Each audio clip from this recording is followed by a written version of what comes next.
The warning sirens echoed through the Earth Defense Command Center. Admiral Song Yuna ran to the main screen, her heart racing.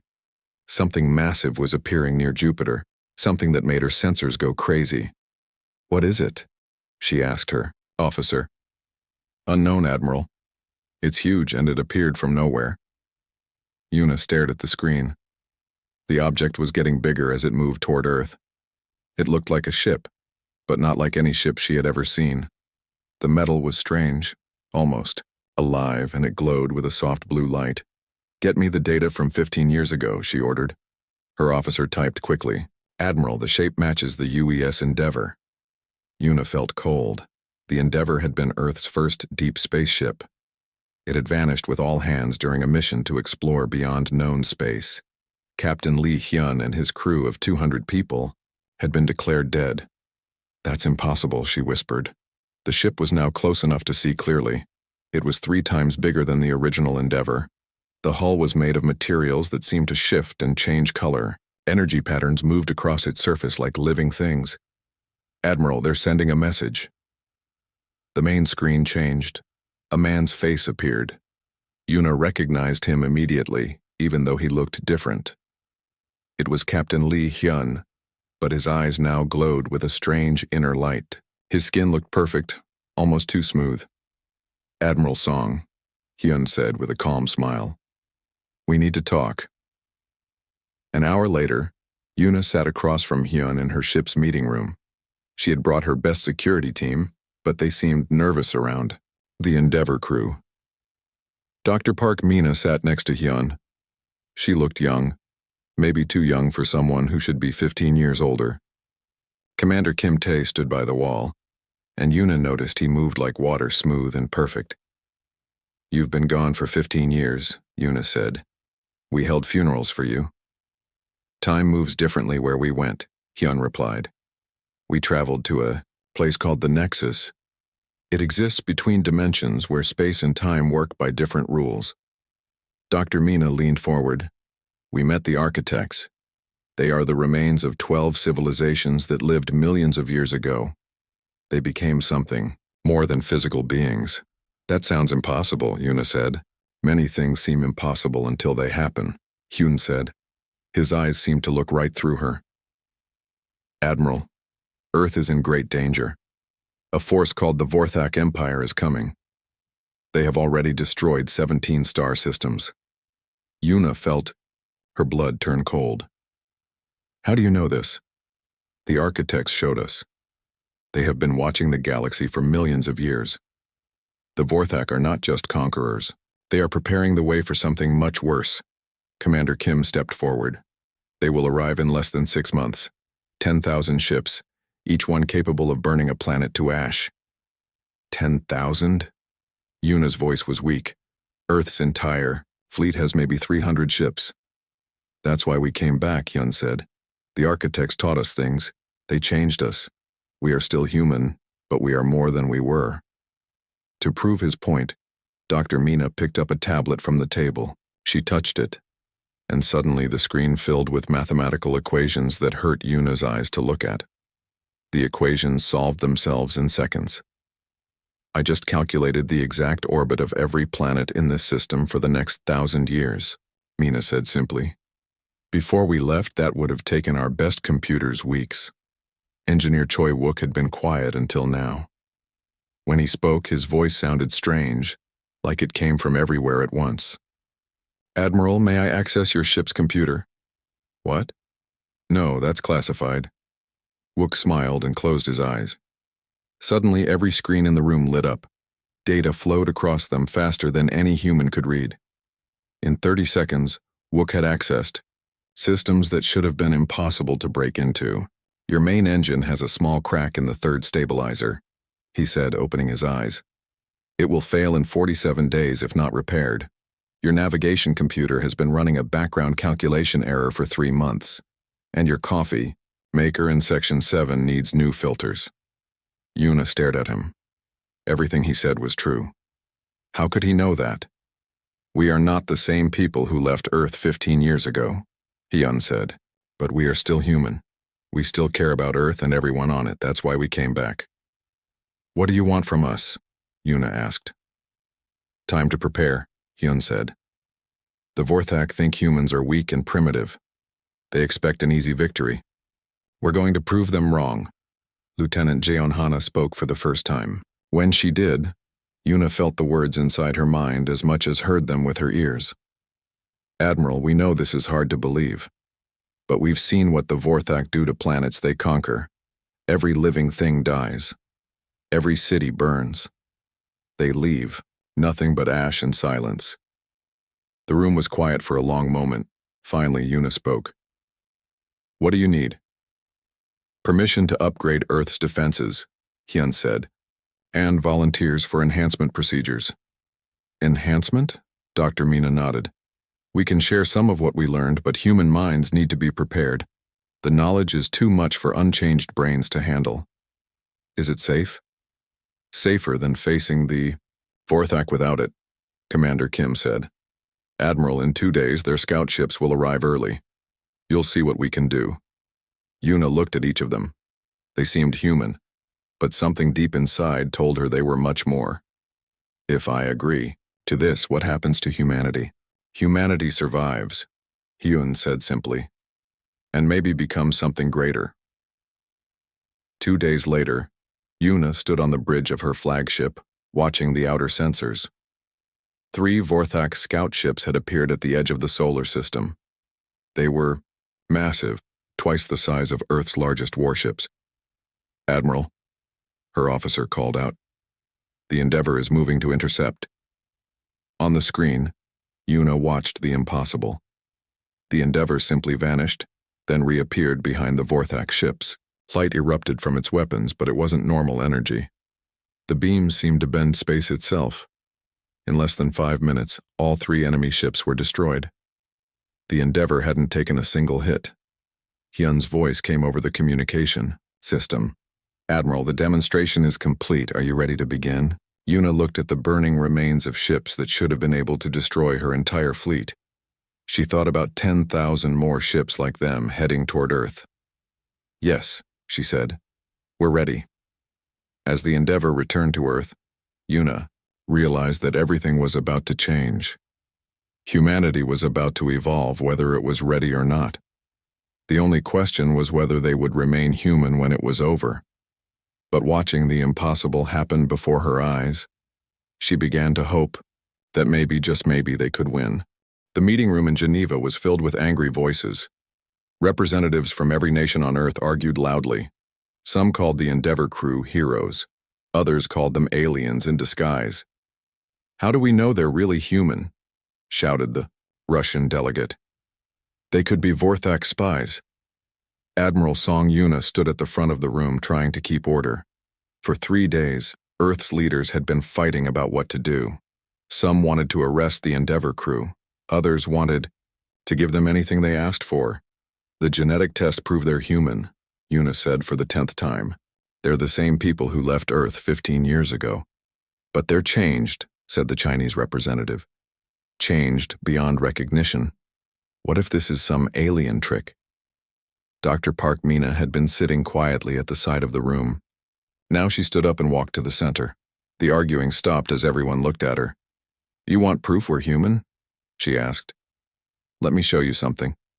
She picked up a piece of paper and a pen from the table. In 30 seconds, she wrote down a series of numbers and equations. She handed the paper to Professor Williams, Earth's best mathematician. Williams looked at the paper. His face went white. This solves the unified field theory. Scientists have been trying to figure this out for 100 years. Now, watch this, Mina said. She closed her eyes for a moment, then wrote down another equation. That's the cure for cancer. Not one type of cancer, all types. The room was completely silent now. And this, she wrote again, is how to build engines that can travel faster than light without using fuel. She put down the pen and looked around the room. We learned these things from civilizations that existed before your son was born. We're still human, but we're human with millions of years of knowledge in our heads. Captain Lee Hyun entered the room. Behind him came Commander Kim Tae and Engineer Choi Wook. Admiral Yuna is right, Hyun said. We don't have time for these arguments. The Vorthak advance fleet will be here in 5 months. Prove it, demanded the American Secretary of Defense.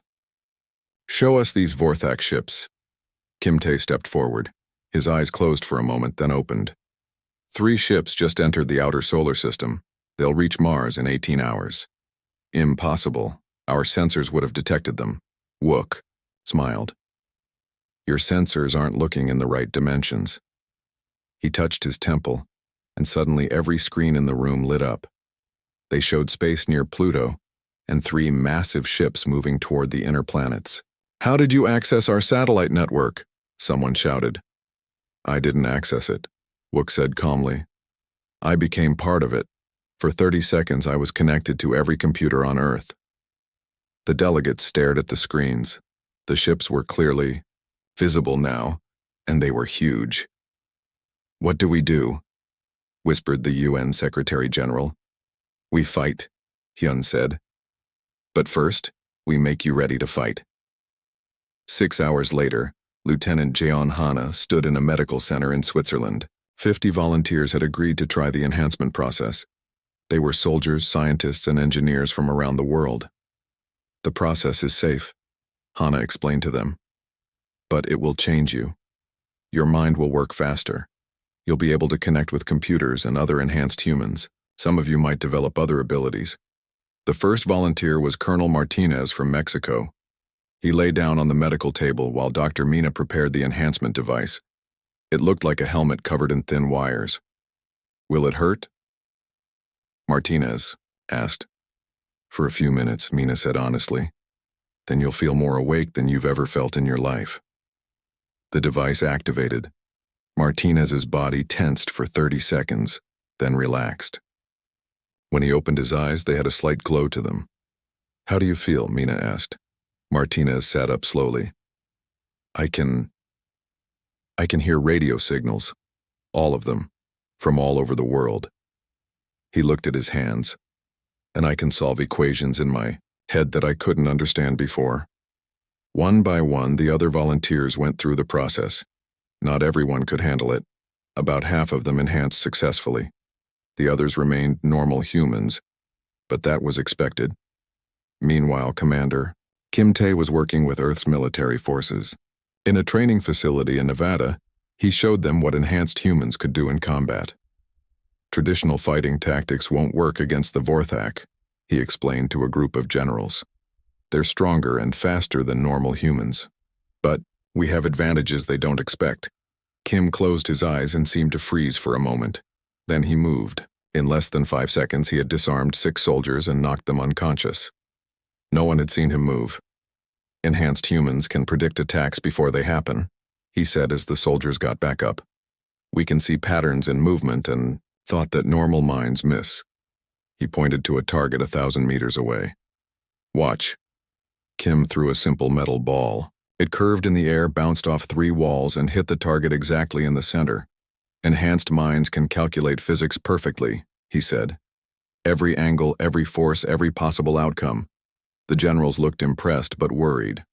What if enhanced humans decide they don't need normal humans anymore? Asked General Peterson. Kim looked at him seriously. We're still human, General. We still care about family, friends, and protecting innocent people.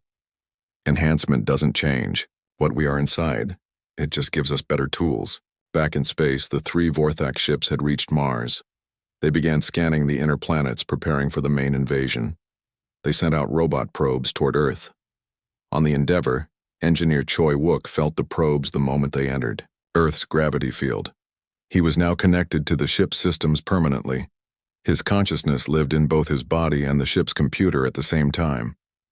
Captain, he said to Hyun, they're testing our defenses. Let them see what they expect to see, Hyun replied. Show them a primitive planet with simple weapons. Wook smiled and sent false signals to the Vorthak probes. The enemy sensors would detect Earth's military bases and weapon systems, but they would look weak and outdated.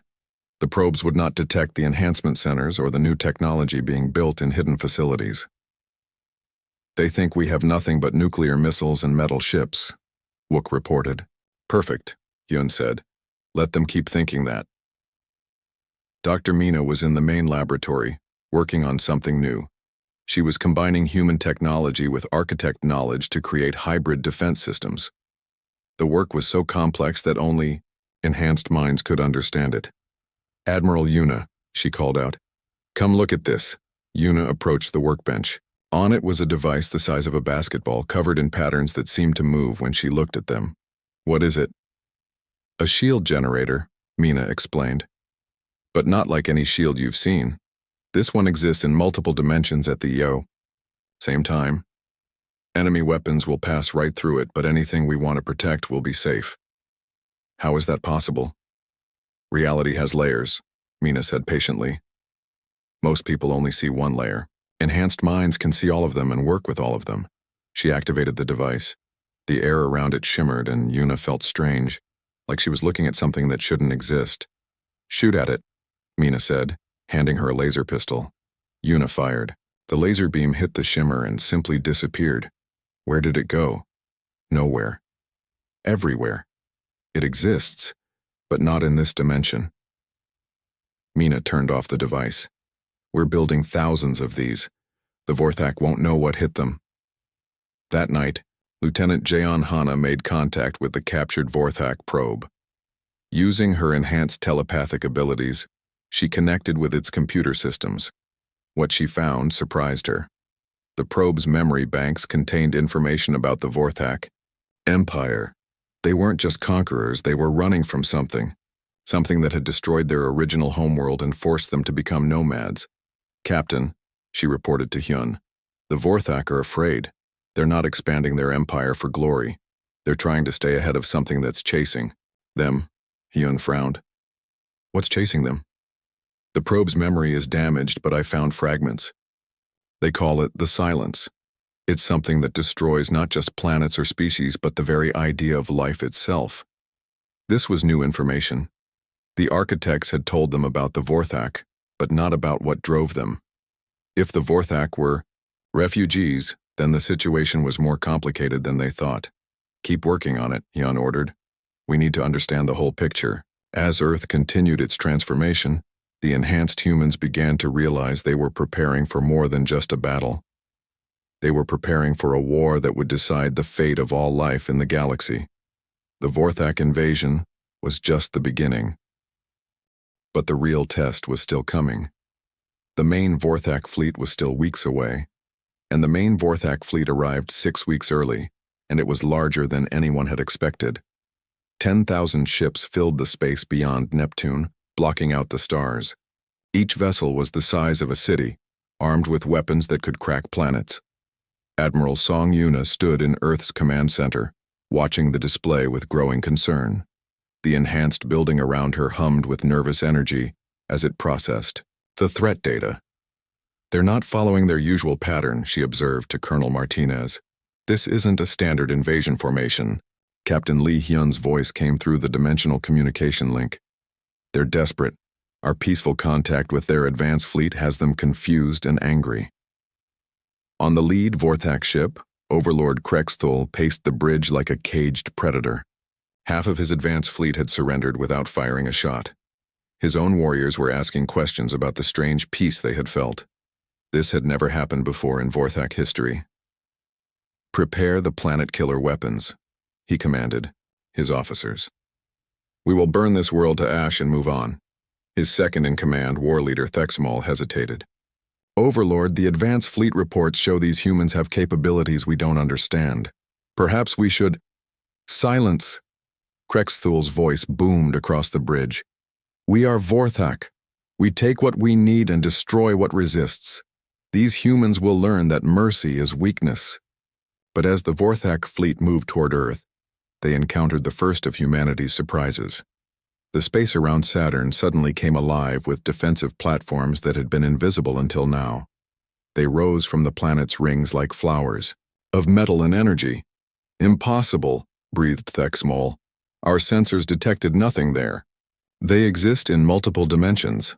Captain Hyun's voice somehow reached their bridge directly. "Your sensors can only see 3 dimensions. We can work in 12. The Saturn defense grid opened fire. The weapons were unlike anything the Vorthak had ever seen. Instead of energy beams or projectiles, they fired what looked like twisted space itself. When the distortions hit Vorthak ships, the vessels simply folded in on themselves and disappeared. "Evasive maneuvers," Krexthul shouted. But the Vorthak ships were too slow. In the first minute of battle, they lost 50 vessels to weapons they couldn't understand or counter. On the Endeavour, Engineer Choi Wook had become one with the ship's systems completely now. His consciousness flowed through every circuit and weapon. When he engaged the enemy, the ship moved like a living thing. "Entering combat mode," he announced, though his voice now came from the ship itself. The Endeavour vanished from normal space and reappeared inside the Vorthak formation. The enemy ships fired everything they had, but their weapons passed through empty space. The Endeavour existed in the gaps between dimensions, untouchable. Then it struck back. The ship's main weapon wasn't a cannon or missile launcher. It was a consciousness disruptor, a device that could make enemy crews forget how to operate their ships. Across the Vorthak fleet, trained warriors suddenly found themselves unable to remember which buttons controlled their weapons. Commander Kim Tae led the boarding actions. He had volunteered to test humanity's most experimental enhancement, the ability to exist in multiple places at once. When he teleported onto a Vorthak ship, he brought with him a team of enhanced humans who could move like ghosts. The Vorthak warriors were strong and fast, but they fought like they had for thousands of years, with muscle and metal. The enhanced humans fought with prediction and possibility. Kim could see every attack before it happened and counter it perfectly. "Surrender," he told the Vorthak crew in their own language, which he had learned from the architect databases, in minutes. "We don't want to kill you." The Vorthak captain snarled and charged with a weapon that could cut through tank armor. Kim simply wasn't there when the blow landed. He appeared behind the captain and touched a nerve cluster that paralyzed the larger alien instantly. "Your strength is impressive," Kim said calmly. "But strength without wisdom is just destruction." Similar scenes played out across dozens of ships. Enhanced humans appeared from nowhere, disabled crews without killing them, and took control of Vorthak vessels faster than the enemy could respond. Lieutenant John Hanna was fighting a different kind of battle. She had extended her consciousness into the Vorthak fleet's communication network and was talking directly to their minds. "You don't have to fight," she told them. "We know about the silence. We know what you're running from. Earth can help you." Many of the lower-ranking Vorthak soldiers had never heard the full truth about their civilization's flight from their homeworld. When Hanna showed them the real history, the terror, the loss, the desperate search for safety, they began to understand. "We are warriors," one of them responded through the mental link. "Fighting is all we know." "Then fight with us instead of against us," Hanna replied. "The silence is the real enemy. Everything else is just preparation." Dr. Park Meena had stayed on Earth, coordinating the planet's consciousness field. The field had grown stronger since the enhancement of Earth itself. Now it reached out into space like invisible hands, touching the minds of every being in the Yao solar system. Through this field, she felt the pain and fear that drove the Vorthak Empire. They weren't evil. They were traumatized. Their entire civilization had been running for so long that they had forgotten how to stop. "Captain Hyun," she communicated through the dimensional link. "I'm going to try something. If it works, this battle might end without anyone else dying. What are you planning?" "I'm going to show them what safety feels like." Meena activated the planet's consciousness field at full power. Every living thing on Earth, human, animal, plant, and the planet itself, joined their minds together for a single moment. The feeling that resulted was indescribable. It was the warm safety of home, the peace of knowing you were protected, the joy of belonging somewhere. The sensation reached across space and touched every Vorthak mind simultaneously. For the first time in 1,000 years, the Vorthak fleet stopped running. Overlord Krexthul fell to his knees on his command bridge. The feeling was so alien to him that he couldn't identify it at first. Then slowly he remembered. This was what his homeworld had felt like before the silence came. This was what they had been searching for across the galaxy without knowing. "It all ships," he said, his voice barely a whisper. "Cease fire." The battle that should have destroyed Earth ended in less than an hour. 3,000 Vorthak ships surrendered. Another 2,000 requested permission to land and speak with Earth's leaders. The rest retreated to the outer system, but they didn't leave entirely. War leader Thexmol approached Krexthal cautiously. "Overlord, what are your orders?" Krexthal stared at the planet below them. It glowed with soft light, not the harsh glare of weapons, but the gentle radiance of life and hope. "Signal the human leader," he said finally. Tell them we want to talk." An hour later, Captain Hyun stood face to face with Overlord Krexthul in a meeting chamber that existed in folded space between Earth and the Vorthak flagship. The room was neutral territory, created by human technology but designed to make both species comfortable. Krexthul was even larger than Hyun had expected, but the Vorthak leader looked tired rather than threatening. His red eyes, which should have been fierce, were filled with something like wonder. "How?" Krexthul asked simply. "How what?" "How did you make us feel that? We have been warriors for 1,000 years. We had forgotten that anything existed except strength and survival." Hyun sat down across from the alien leader. "We learned from teachers who lived before your son existed. They taught us that consciousness isn't just about thinking. It's about feeling connected to something larger than yourself." "The architects," Krexthul said. "Our legends speak of them, but we thought they were myths. They're real, and they've been waiting for civilizations like yours to find them. The Vorthak don't have to keep running, Overlord. You can learn to fight the real enemy." The silence. Krexthul's voice was heavy with old fear. "It destroyed everything we loved. How can anyone fight something that erases the very possibility of life?"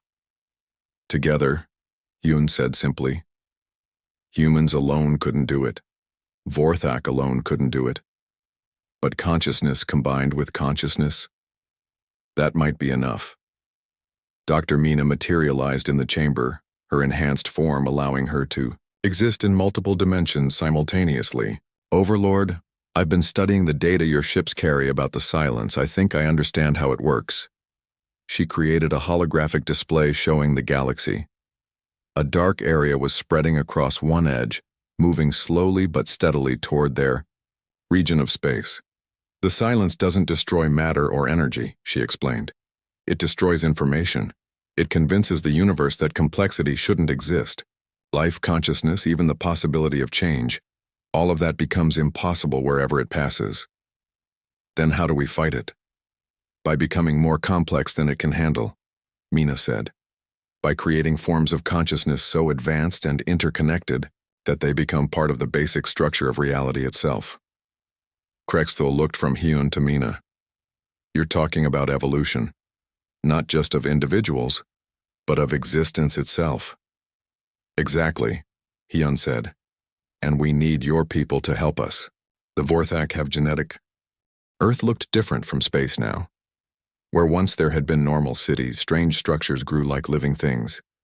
Buildings moved slowly, reshaping themselves as needed. The lights that covered the planet pulsed in patterns that seemed almost like breathing. Captain Lee Hyun stood in the Endeavor's command center, watching the transformation through the ship's sensors. In just 2 months, humanity had changed more than it had in the previous 1,000 years. "How many cities have been upgraded?" he asked Engineer Choi Wook. 47 major population centers," Wook replied, his voice coming from speakers throughout the ship. He no longer needed to speak out loud. He was part of the ship now. "The nanobots are working faster than we expected. Every building, every street, every vehicle is becoming part of the defense network." Dr. Park Mina entered the command center, carrying a tablet that glowed with strange symbols. "The enhancement program is showing good results," she reported. "We now have 12,000 enhanced humans worldwide. Not all of them are combat ready, but they can help coordinate the defense systems." "And the hybrid commanders?" Hyun asked. "Admiral Song Yuna has adapted well to her enhancements," Mina said. "She can now connect directly with our tactical networks. Colonel Martinez is leading the European defense grid, and General Chen is handling Asia-Pacific coordination." The hybrid commander program had been necessary but risky. Unlike full enhancement, which changed humans completely, the hybrid process gave people just enough upgrade to work with alien technology while keeping their original personalities intact. Commander Kim Tae materialized in the room. He could now move so fast that he seemed to teleport short distances. "The Vorthak scouts are getting suspicious," he reported. "They're sending more probes, and some of them are harder to fool." Through the ship's windows, they could see one of Earth's new orbital defense stations. It looked like a flower made of metal and energy, slowly rotating as it charged its weapons. There were hundreds of them now, hidden in the asteroid belt and behind the moon. "Let them come closer," Hyun decided. "It's time they learned what we've become." On the surface, Admiral Song Yuna stood in what used to be the Pentagon but was now something much more complex. The walls were alive, covered in patterns that processed information faster than any computer. She could feel the building's awareness touching her enhanced mind. "Status report," she said to the air. The building itself answered through speakers that grew from the walls. "All defense grids are online, Admiral. Weapon systems are charged. Enhanced human teams are in position worldwide." Yuna walked to the center of the room, where a holographic display showed the entire solar system. Red dots marked the positions of Vorthak ships. There were more of them now, nearly 100 scouts and advanced ships. "They're testing our responses," she said to Colonel Martinez, who stood nearby. Like her, he had undergone hybrid enhancement. His eyes now had silver flecks that helped him process tactical data at superhuman speed. "Should we show them our real capabilities?" Martinez asked. "Not yet. Captain Hyun wants them confident when the main fleet arrives." Lieutenant Jeon Hana was in a different kind of facility, one that existed partially in normal space and partially in other dimensions. She sat in the center of a room that seemed to stretch infinitely in all directions, surrounded by floating screens showing data from across the galaxy. Her enhanced telepathic abilities had grown stronger.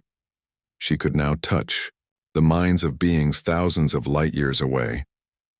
Through this network, she had been gathering intelligence about the Vorthak Empire. "Captain," she said, her voice reaching Hyun instantly across space through their mental link. "I've learned more about the silence." Hyun's consciousness joined hers in the dimensional space. To anyone watching, they would have seemed to be standing in the same room, even though their bodies were on different planets. "What did you find?" The Vorthak homeworld was called Krexthulan. It was destroyed not by weapons, but by something that made all life there simply stop. Every living thing became silent and still, then turned to dust. Hana showed him mental images she had pulled from deep Vorthak memory archives. A beautiful world with crystal cities and flowing gardens, then the same world gray and empty, with nothing moving except the wind. "The silence isn't just destroying life," she continued. "It's destroying the very possibility of consciousness. Wherever it passes, the universe becomes incapable of supporting thinking beings. How long until it reaches this part of the galaxy? If the Vorthak calculations are correct, about 50 years, but it's accelerating as it consumes more worlds." This changed everything. The Vorthak weren't just invaders, they were desperate refugees trying to stay ahead of extinction. But that didn't make them any less dangerous to Earth. Back on the Endeavor, Dr. Mina was working on humanity's greatest project yet. In the ship's expanded laboratory, she was attempting something that even the architects had considered theoretical. "If we can create a consciousness field strong enough," she explained to her team of enhanced scientists, "we might be able to immunize entire star systems against the silence." The device she was building looked like a sphere of pure light held in place by gravity fields. It hummed with energy that existed in 12 dimensions simultaneously. "The theory is that consciousness creates reality," she continued. "The silence works by convincing the universe that consciousness shouldn't exist. But if we can make consciousness strong enough, it becomes part of the fundamental laws of physics." One of her assistants, Dr. Kim Soo, raised a concern. "What if we accidentally change humans into something that isn't human anymore?" "We're already changing," Mina replied honestly. "The question is whether we control that change or let it happen randomly." Meanwhile, engineer Choi Wook was implementing the most ambitious part of Earth's transformation. Deep beneath the planet's surface, He was installing a network of quantum processors that would turn the entire world into a single, thinking entity. The planet will remain Earth, he assured the nervous government officials through the building's communication system, but it will also become aware. It will be able to defend itself and help coordinate our forces. Prime Minister Jackson of England looked worried. You're talking about making the planet alive. What if it decides it doesn't need humans? Consciousness isn't about replacing other minds, Wook explained patiently. It's about adding to the total amount of awareness in the universe. Earth will think, but it will think like a planet, slow, patient, concerned with the long-term survival of all life on its surface. The quantum processors activated one by one. Across the globe, people felt a subtle change, as if the ground beneath their feet had become more solid and more alive at the same time. In space, the Vorthak Advance Fleet was preparing for a major probe. Overlord Krexthal himself was aboard, the lead ship, a massive vessel that dwarfed anything in Earth's official fleet. These humans are primitives, he told his officers. Our scouts report only basic nuclear weapons and crude metal ships. We will crush them quickly and move on. Krexthal was 3 meters tall, with skin like black metal and eyes that glowed red. He had conquered 47 worlds in his 500-year military career. Earth would be an easy victory. Send in the main probe force, he ordered. I want to see these humans run in terror. 200 Vorthak ships moved toward Earth. Their weapons could burn continents to ash. Their shields could stop any known weapon. They expected to face desperate defenders with obsolete technology. Instead, they found something impossible. As the Vorthak ships crossed the orbit of Mars, Earth's real defenses activated. The orbital stations that had looked like simple satellites suddenly revealed their true nature. They unfolded like flowers, exposing weapon systems that bent space and time. The asteroid belt came alive. What the Vorthak had thought were rocks were actually camouflaged defense platforms. Hundreds of them activated simultaneously, creating a web of energy that made normal space travel impossible. But the real surprise came from Earth itself. The planet's new consciousness reached out across space, touching the minds of every Vorthak soldier. For the first time in their warrior culture's history, they felt something they had forgotten how to experience. They felt peace. The feeling was so alien to them that many Vorthak stopped fighting entirely. Their ships drifted in space as their crews tried to understand what was happening to them. Overlord Krexthal roared in rage. What is this? What have they done to my warriors? Captain Hyun's voice reached him through the Endeavor's communication system. We've shown them what they're really fighting for, Overlord. Your people aren't conquerors. They're refugees. And Earth offers them something better than endless war. Impossible. Humans are primitives. We were, Hyun admitted. But we learned to become more. Just as your people can learn to become more than just warriors running from the darkness. The battle had stopped before it really began. 200 Vorthak ships floated in space, their crews experiencing emotions they had thought were weakness. Many of them were crying, the first tears shed by their species in 1,000 years. On Earth, the transformation was complete. Humanity had become something new while remaining essentially human. They had gained the power to defend themselves and the wisdom to offer mercy to their enemies. Dr. Park Mina floated in the center of a sphere of pure consciousness. Around her, patterns of light and thought swirled in dimensions that normal minds couldn't perceive. She was attempting something that had never been tried before. Direct. Contact with the full architect consciousness while remaining human. Are you sure about this? Captain Lee Hyun asked through their mental link. He was monitoring her vital signs from the Endeavor, ready to pull her back if the process became dangerous. The partial connections aren't enough anymore, Mina replied, her voice echoing strangely in the dimensional space. If we're going to create hybrid consciousness capable of resisting the silence, I need access to the complete architect knowledge base. The process was incredibly risky. Previous attempts by other species to fully commune with the architect consciousness had resulted in complete ego dissolution, the individual mind being absorbed into the collective and ceasing to exist as a separate entity. But Mina had advantages those other species lacked. Her enhanced human consciousness was already adapted to multiple-dimensional existence, and the techniques learned from 15 years in the Nexus gave her mental anchors that could preserve her individual identity. The sphere around her began to pulse with increasing intensity. Suddenly, Mina felt her consciousness expand beyond anything she had ever experienced. She was herself, but she was also 12 ancient civilizations spanning millions of years of existence. Knowledge flooded through her mind, not just information, but understanding so deep it changed the fundamental structure of her thoughts. She saw the birth and death of galaxies, the rise and fall of species beyond counting, and the slow, patient work of consciousness evolving toward something greater than the sum of its parts. But most importantly, she saw the truth about the silence. "Hyun," she called out, her voice now carrying harmonics that seemed to come from multiple beings speaking in perfect unison. "I understand now. The silence isn't a destroyer, it's a test." Through their link, she shared what she had learned. The silence was created by the first civilization to achieve true transcendence. They had designed it as a cosmic filter, something that would eliminate any species that couldn't evolve beyond individual survival instincts. "It's looking for civilizations capable of true unity," Mina explained. "Ones that can put the good of all consciousness above their own immediate needs. Every species it has destroyed failed that test." "What about the Vorthak homeworld?" "They were close, but they couldn't overcome their warrior culture fast enough. When the silence arrived, they were still thinking like separate tribes instead of one people." This revelation changed everything. The silence wasn't an enemy to be defeated. It was a challenge to be met. But meeting it would require a level of cooperation and consciousness evolution that no single species had ever achieved.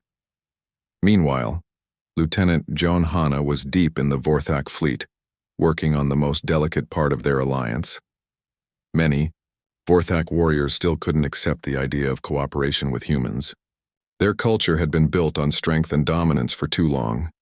She stood in the main assembly hall of Overlord Krexthol's flagship, surrounded by hundreds of Vorthak war leaders. Their red eyes glowed with suspicion and old hatred. Many of them saw the peace negotiations as weakness. "You speak of unity," war leader Vexkarn snarled, his voice like grinding metal. "But unity with primitives makes us weak. We should take this world and use its resources to continue our flight from the silence." Hanna remained calm. Her enhanced telepathic abilities let her feel the emotions behind his words, not just anger, but deep, ancient fear. The Vorthak had been running for so long that the idea of stopping terrified them more than any enemy. "War leader," she said in perfect Vorthak, her mind voice carrying undertones of respect and understanding. "I want to show you something." Without warning, she opened her consciousness completely and invited the entire assembly into her mind. For a moment, every Vorthak in the room experienced what it felt like to be human. The fierce love for family, the willingness to sacrifice for strangers, the stubborn refusal to give up hope even in the darkest moments. But more than that, they felt what Earth had become.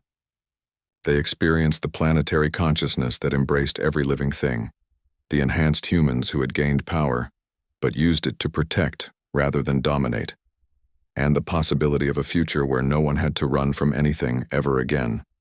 The silence that followed was profound. Many of the war leaders were trembling, overwhelmed by emotions they had thought were extinct in their species. War leader Vexkarn was the first to speak. How do we learn to feel that?" "The same way we did," Hanna replied gently. "One choice at a time. One act of trust at a time. One moment of putting something bigger than yourself first."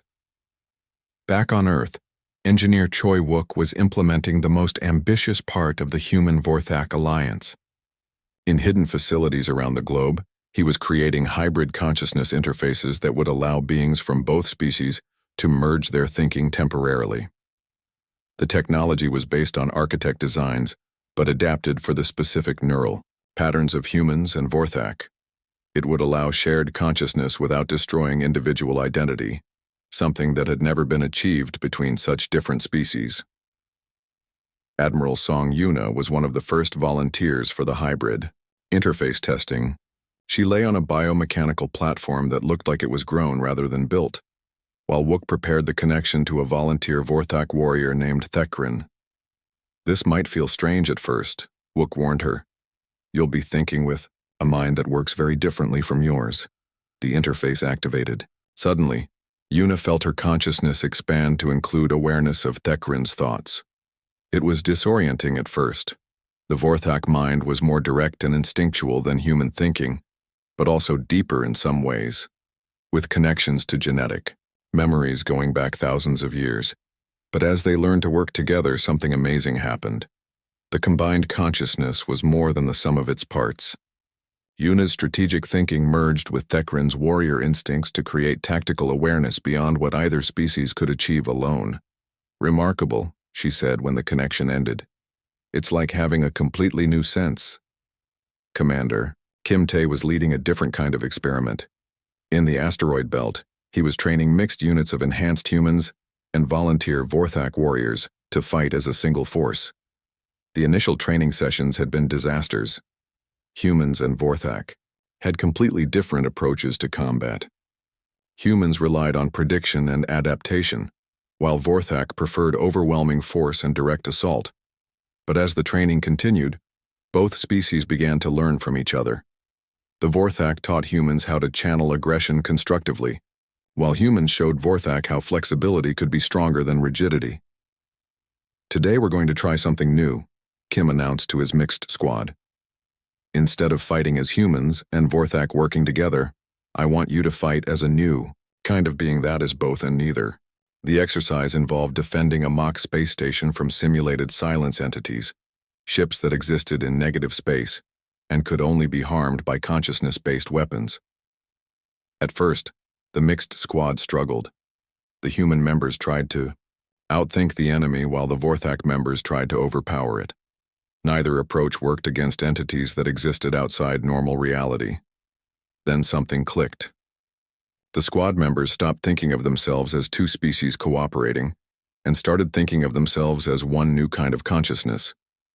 The humans provided the creativity and adaptability, while the Vorthak provided the determination and strength. Together, they created a fighting style that was unlike anything either species had developed alone. The mock silence entities were destroyed in minutes. Dr. Mina emerged from her communion with the architect. Consciousness changed, but still recognizably herself. She now carried within her mind the accumulated wisdom of 12 ancient civilizations, but she had retained her human compassion and curiosity. I know how to prepare for the silence now, she announced to the Joint Human Vorthak Leadership Council, but it's going to require something that has never been attempted before. She activated a holographic display showing a complex pattern of interconnected nodes, spread across multiple star systems. We need to create a consciousness network that spans multiple worlds, she explained. Not just human worlds or Vorthak worlds, but any world that contains life capable of awareness. When the silence arrives, it will encounter not separate species competing for survival, but one vast interconnected mind that includes every thinking being in this part of the galaxy. Overlord Krexthul studied the display. This network, and it would mean the end of the Vorthak Empire as we know it, and the end of humanity as a separate species, Captain Hyun added. We would become something new. Not something new, Mina corrected. Something that we always had the potential to be. The architects didn't just give us technology, they showed us what consciousness looks like when it reaches its full potential. The room was quiet as both species contemplated what she was proposing. It wasn't just an alliance or a merger, it was evolution on a scale that had never been attempted. Lieutenant Jaeon Hana felt the hesitation in the room and decided to act.